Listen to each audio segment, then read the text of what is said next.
এই সমস্যাটি আপনার থাকলে সমাধান এই ভিডিওতে। দর্শক, আরও একটি ভিডিও দেখার আমন্ত্রণ সবাইকে। আজকের ভিডিওতে আমরা জানব গর্ভাবস্থার প্রথম দিকে ব্লিডিং হলে আপনার করণীয় কি, বলছেন ডক্টর জয়শ্রী সাহা ম্যাম। মূল ভিডিওতে যাওয়ার আগে সকল গর্ভবতী মায়েদের জন্য গুরুত্বপূর্ণ কিছু তথ্য দিতে চাই। আপনি জানেন কি, WHO নির্দেশিকা অনুসারে গর্ভ অবস্থায় কমপক্ষে 4 বার আপনার স্ত্রীরোগ বিশেষজ্ঞের পরামর্শ নিতে হবে।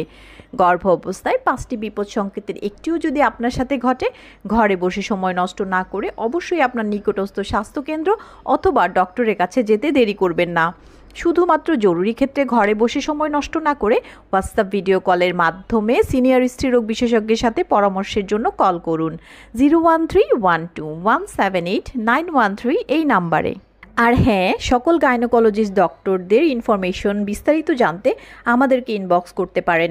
ধন্যবাদ। আচ্ছা, 10 সপ্তাহ প্রেগন্যান্সি এখন ব্লিডিং হচ্ছে, তার মানে হলো যে বাচ্চাটা হয়তো অ্যাবর্শন হয়ে যাচ্ছে। হ্যাঁ, সাথে যদি পেটে ব্যথা থাকে তাহলে যেটা করতে হবে সেটা হলো যে তোমার লাকির বোনের জন্য আমার যেটা অ্যাডভাইস সেটা হলো যে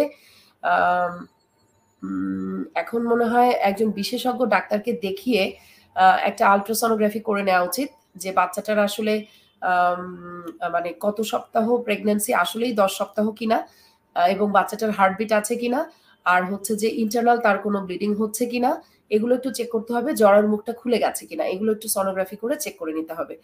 আর দেখতে হবে যদি বাচ্চাটা অ্যালাইভ থাকে তাহলে আমরা আসলে তাকে এখন কিছু হরমোন সাপোর্ট দিতে পারি এবং তাকে কমপ্লিট বেড রেস্টের জন্য পরামর্শ দিতে হবে, যাতে করে হলো প্রেগন্যান্সিটাকে কন্টিনিউ করা সম্ভব হয়।